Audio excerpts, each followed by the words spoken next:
इस कहानी में मुझे जोड़ने वाले अलवी साहब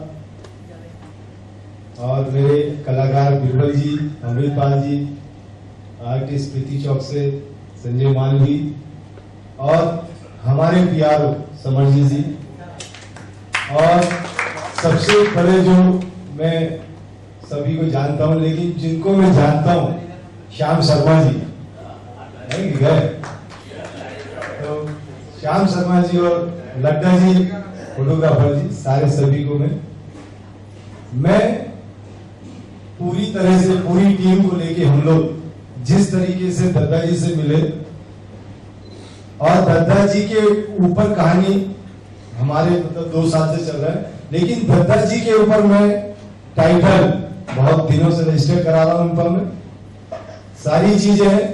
अलवी जी मिले और हमने इस विषय पर जब फिल्म का वो करा और जब दद्दा मलखान सिंह जी से मिले, जब कहानी हुई और जब दद्दा ने अपनी जिंदगी के बारे में जो बताई, मैं आपको चैलेंज करता हूं कि हिंदुस्तान के अंदर आज तक किसी डाकू के ऊपर कोई फिल्म नहीं बनी और हिट फिल्म बनी है शोले, लेकिन वो एक अलग स्टाइल अलग था, उसका सब्जेक्ट अलग था। लेकिन मलखान सिंह मध्य प्रदेश सरकार, राजस्थान सरकार, यूपी सरकार, शासन प्रशासन एक बागी को डाकू बना दिया। उसने हथियार उठाया, सारी लड़ाई लड़ी, सिर्फ एक जमीन 100 एकड़ जमीन के पीछे उस मलखान सिंह ने लड़ाई लड़ी अपने स्वार्थ के लिए, राम जन्मभूमि के लिए, राम जानकी मंदिर के लिए। उस समय के सांसद माननीय स्वर्गीय श्री राजीव गांधी जी, जिन्होंने मध्य प्रदेश के चीफ मिनिस्टर माननीय अर्जुन सिंह जी को यह ऑर्डर दिया कि वो आदमी आत्मसमर्पण करना चाहता है तो वो जमीन, उसकी बात सुनी जाए, वो जमीन दी जाए, वो अपने लिए नहीं मांगा। सारे मीडिया, बहुत से मीडिया ने सपोर्ट किया और मलखान सिंह जी को अर्जुन सिंह जी ने आत्मसमर्पण कराया। उसके बाद भी बात यहां खत्म नहीं होती है, उसके बाद भी कहानी बढ़ती गई, जो मलखान सिंह जी ने बताई, जो हमने स्क्रिप्ट पे तैयारी हो रही, पूरा चला, काम चल रहा है। इनके दर्द एक एक, कोई माई का लाल डाकू या बागी जो हम फिल्मों में दिखाते हैं, हमारे प्रोड्यूसर डायरेक्टर दिखाते हैं, इनके दर्द 10 साल उस बागी जीवन के अंदर, चंबल की घाटी के अंदर कभी गद्दे पर नहीं सोया ही होती। भगते हुए इसने रोटी खाई है, भगते हुए पानी पिया है, अपने साथियों के साथ यहां से वहां मंगाया। इस बागी ने, इस डाकू जिसे डाकू कहा जाता है, इस बागी ने इसकी एक गोली से कोई पुलिस वाला नहीं मरा। ये सामने बैठे, किसी मीडिया ने कभी नहीं लिखा कि मलखान की एक गोली से कोई पुलिस वाला कोई मरा। इनने कोई डाका नहीं डाला, अपनी गैंग बनाई, 400 आदमियों की गैंग बनाई, उसे चलाया, करा, लेकिन किसी महिला के साथ बलात्कार नहीं हुआ, किसी महिला की चेन नहीं खींची गई और इनके नाम से दूसरों ने महिलाओं के जेवर उतारे। जब ये उस रास्ते से जा रहे थे, वो महिलाएं उन्हें मिली और इनसे बोला भैया इनको पुलिस समझ के। मलखान सिंह कभी सादी वर्दी में नहीं रहे, कभी राजस्थान की पुलिस की वर्दी में, कभी मध्य प्रदेश की पुलिस की वर्दी में, कभी यूपी पुलिस की वर्दी में। वो महिलाएं इनको पुलिस वाला समझी, बोले भैया वो चोरी करने वाला। ठीक आधे घंटे के अंदर मलखान सिंह ने उनको लाके करा कि बताओ कौन है। भाई बोली कि मलखान सिंह ये, बोले नहीं मलखान सिंह मैं हूं, ये नहीं। उन्हें सजाएं भी दी। ऐसे जुल्म हुए कि अगर देखा जाए जो कैरेक्टर करेगा वो मलखान सिंह, जब अपनी फिल्म को देखेंगे, मैं वादा करता हूं कि ऐसी कोई चीज, ऐसी कोई असत्य घटना ही मलखान सिंह जी के जीवन पे जो इन्होंने बताई है, हम पूरा पर्दे पे उतारेंगे। इनके बहुत से चीज जो इन्होंने किए कि इन्हें मारा गया, इन्हें इतना मारा गया है, लकड़ी से बांध कर मारा गया थाने में। इन्हें पुलिस की कपड़े उतार के पुलिस की वर्दी पहनाई गई और इनसे कहा गया कि तुम जाओ, तुम्हें छोड़ दिया। लेकिन वो एनकाउंटर की योजना थी पूरी। एक सिपाही ने इनकी मदद करी। मदद इस तरह करी कि पुलिस वाले को बोला टीआई को कि साहब इसको उठा के लाओ घर से, आप अगर इसका एनकाउंटर कर दे तो हाहाकार मच जाएगा, बाहर देखो थाने में सब लोग खड़े हैं। तो मलखान सिंह अपनी जवानी, अपना जीवन चंबल की उन वादियों में गुजार दिया, अपने बच्चे दोनों खो दिए, अपनी बीवी खो दी। मैं उस मलकान सिंह के जीवन पे वो कहानी बनाने जा रहा हूं दोस्तों, कि पर्दे पर जब आएगी तो आपकी आंखों में आंसू, आपकी आंखों में दर्द होगा। वो मलकान सिंह जिसने बलात्कार नहीं किया, अर्जुन सिंह के सामने मंच पर खड़ा होकर ये बोला कि मेरे एक महिला अगर ये बोल देगी, एक महिला कि मलकान ने हमारी इज्जत के लिए, मलकान ने हमें छुआ, तो मुझे फांसी दी जाए, मुझे छोड़ा नहीं जाए, मैं आत्मसमरण नहीं, मुझे गोली मारी जाए। ये मलकान सिंह के सब थे। आप इस बात से अंदाजा लगा सकते हो दोस्तों कि उस पे जुल्म हुए, 10 साल तक भटकता रहा, वो भटकता रहा। जिसने अपनी बीवी खो दी, जिसने अपने दोनों बच्चे खो दिए, जिसने अपनी बीवी को लकड़हारा की तरह चोरी छुपे गांव में रही, जिसके पिताजी को पुलिस उठा ले गई, वो मलकान सिंह आज आपके बीच में, जिसके जीवन पे हम कहानी बनाने, फिल्म बनाने जा रहे हैं। आप सारे मीडियाओं का, पत्रकार मीडियाओं का हमें सहयोग चाहिए। हम एक सच्ची चीज बता रहे हैं, किसी प्रकार का इसमें कोई फिल्म स्टाइल नहीं है, सच्ची है। धन्यवाद। बहुत बहुत धन्यवाद रमेश जी, आपके लिए एक बात बोलना चाहता हूँ। यह तो एक पड़ाव है, तुम्हें आगे बढ़ते जाना है, झरनों से संतोष न करना, पूरा सागर पाना है। छोटे शहरों के छोटे उत्सव अब तुम्हारी मंजिल नहीं, सूरज की किरणों की तरह तुम्हें दुनिया पर छा जाना है।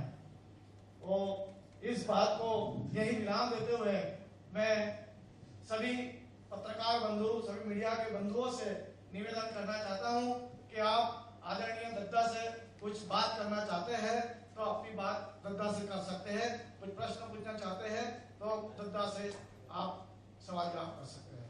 आप छोटा सा सीन हमारे क्लिप में, वो मैं आपको बता रहा हूँ कि जब मलकान सिंह जी कोर्ट में और सब खड़े होते, हमने जो लिखा है अलवी साहब पूरा हमने, तो जज के सामने मलकान सिंह जी बोलते हैं, बड़ा दर्द का वो था, इन्हें अपने आप को करा और वहां से ये बागी बने। जब इनकी किसी ने नहीं सुनी तो इन्हें बागी बनना बना, डाकू नहीं बने, क्योंकि इनके हाथ से कोई एक सिपाही नहीं मरा और ना इनका कोई साथी मरा, और 400 के घर पाले इन्हें, 400 लोगों का पूरा करा। तो जज इनसे बोलते भैया आपको ये, आपके ऊपर ये धाराएं लगी, धारी उनका मर्डर लग गया, एक का मर्डर कर दिया। उस टाइम के गृह मंत्री ने, उस टाइम के गृह मंत्री ने इन्हें डाकू की पदवी दी, डाकू बनाया। अगर वो अत्याचार नहीं करता तो ये कभी डाकू नहीं बनते, एक जीवन अपना चलाते और आगे करते। सिर्फ एक मंदिर, 100 एकड़ मंदिर के लिए इन्हें उस लड़ाई लड़ी अपने निस्वार्थ, इनका कुछ नहीं है उसमें। मंदिर दिलाई, इन्हें मंदिर करा और इन्हें हथियार डाल दिए। ये जज साहब के सामने बोलते हैं, साहब आप मेरी आंखों में झांक कर देखो साहब, क्या मैं आपको डाकू नजर आता हूं साहब? मैंने कभी किसी को हाथ नहीं मारा साहब, एक चींटी नहीं मारी। मैं राम मंदिर पे भजन गाता हूँ साहब, मुझे मजबूर किया जा रहा है साहब हथियार उठाने के लिए। मैंने कभी किसी का खून नहीं किया साहब, मेरी आंखों में झांक करते, मेरी आंखों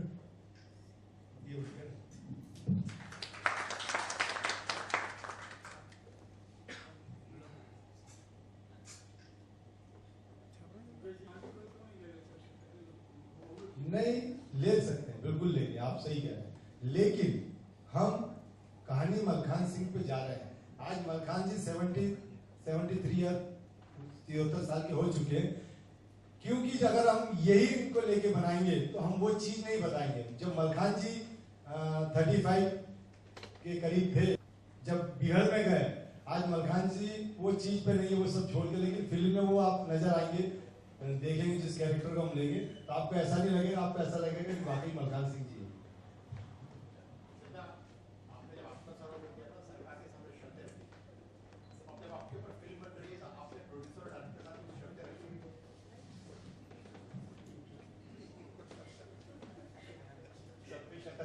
क्या अभी आपने कुछ शर्तें रखी है तो क्या रखी है?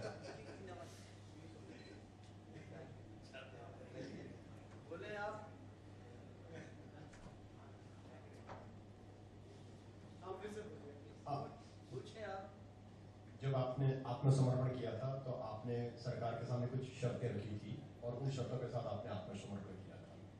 अब जब आपकी जिंदगी के ऊपर फिल्म बन रही है तो आपने इस फिल्म के प्रोड्यूसर और डायरेक्टर इनके सामने भी कुछ शर्तें रखी हैं? देखिए, सरकार के सामने मैंने कोई अर्जुन सिंह के नाम पे समर्पण नहीं किया था, मध्य प्रदेश के मुख्यमंत्री के सामने समर्पण किया था। दूसरी बात यह है, शर्तें बहुत सी थी कि अर्जुन सिंह कुछ समय के लिए पंजाब के राज्यपाल बनाए दिए गए और उसमें मोतीलाल वोरा जब वो मध्य प्रदेश के मुख्यमंत्री बने, हम उनसे मिले, उनसे कहा कि ये 6 साल का जो वायदा किया है सारे बागियों को छोड़ने का और तीनों प्रांत के जो केस हैं एक ही जगह पे चलाए जाए, क्योंकि 72 में जो रूल था, मोहर सिंह माधव सिंह जो समर्पण कर चुके थे और जयप्रकाश नारायण जी, शिब्बाराव जी, विनोबा जी, इनके माध्यम को मध्य प्रदेश के जो मुख्यमंत्री प्रकाश चंद्र सेठी जी उस वक्त उनने समर्पण का पूरा भाग लिया। तो ये हमारा 82 में और 76 में जो समर्पण एडी तिवारी के समक्ष यूपी में हुआ और 82 में हमारा समर्पण हुआ, क्यों छबराम सिंह जो उत्तर प्रदेश के वो मारे गए थे बीपी सिंह के समय पे और बीपी सिंह ने इस्तीफा देना पड़ा, बेमई कांड फूलन के द्वारा हुआ। उसमें बीपी सिंह ने कहा कि मैं बागियों को हल न कर सके, लिहाजा मैं अपना इस्तीफा देना चाहते हैं। हेलीकॉप्टर भी चलाए, वो कहानी अलग रही, फूलन वाली कहानी अलग रही, इससे हमें कोई लेन देन नहीं था। तो मोतीलाल वोरा जी से हम मिले, उनने कहा नहीं अर्जुन सिंह जी जाने, हमारी कोई जिम्मेदारी नहीं। तो मैंने कहा कि मैंने अर्जुन सिंह के नाम से समर्पण नहीं किया, मुख्यमंत्री के नाम पर समर्पण किया। आप उसमें अर्जुन सिंह का पहला आपको भी करना पड़ेगी और जो तीनों प्रांत के केस जो एक ही जगह पे चलाए जाए। बहरहाल जो 72 में केस ग्वालियर जेल में सेंटर में चलाए गए और सारे केस विड्रॉ करके एक एक केस में सजा सुनाई गई और हमारे केस जो कुछ इटावा के थे, जालौन के थे, कोई भिंड के जैसे थे, वो अलग अलग पटलों पे चले।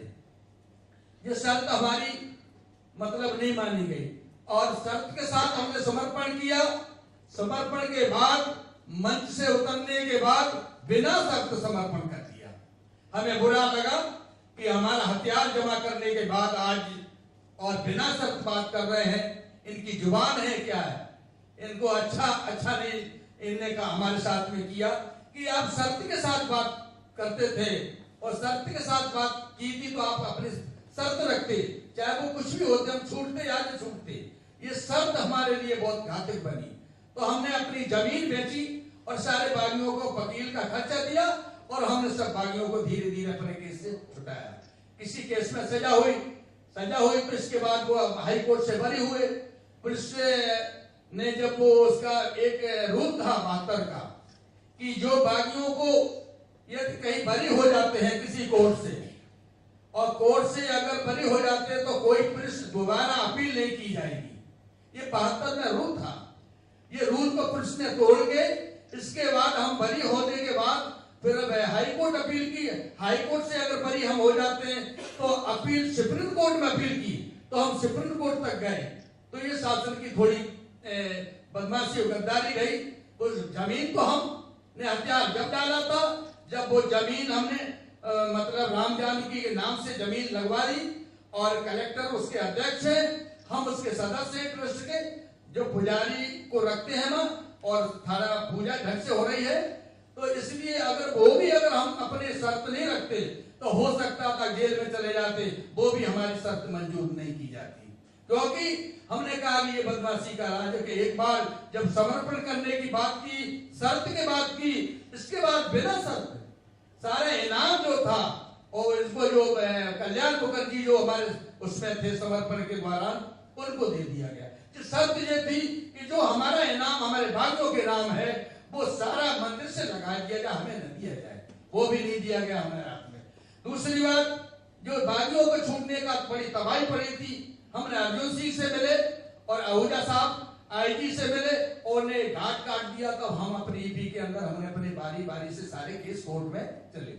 ईपी की सरकार ने कहा, वहां के न्यायपालिका ने कहा कि ये क्या है, मध्य प्रदेश का समर्पण कराते हैं और एमपी से ईपी भेज देते हैं, ये गलत बात है। इसलिए एक वाजपेयी जज साहब ने लिखा मध्य प्रदेश में कि इनको जिंदगी एक मौत एक, या तो इनको छोड़ा जाए, इनको सजा दी जाए, इनको बचाने के लिए, इनको समर्पण करने के लिए, इनके परिवार में बच्चों को पालने के लिए बिखरे हुए, इनको अगर बचाने के लिए समर्पण किया है कि जेल में बंद करने के लिए समर्पण किया है, ऐसा नहीं होना चाहिए। उन्होंने भी लिखा, गवर्नर को लिखा, तो ये सारी चीजें होती रही। फिर भी हम मतलब देवी भक्त थे, महिलाओं को आदर करते थे, हम बादस्तूत बिल्कुल छूटे निर्दोष थे। हमने कोई ऐसा अपराध नहीं किया अपने जीवन में जिससे हमें कोई क्षति पहुंचे और जनता के सामने हमें मतलब मुंह छिपाना पड़े, ये हमारा काम नहीं है।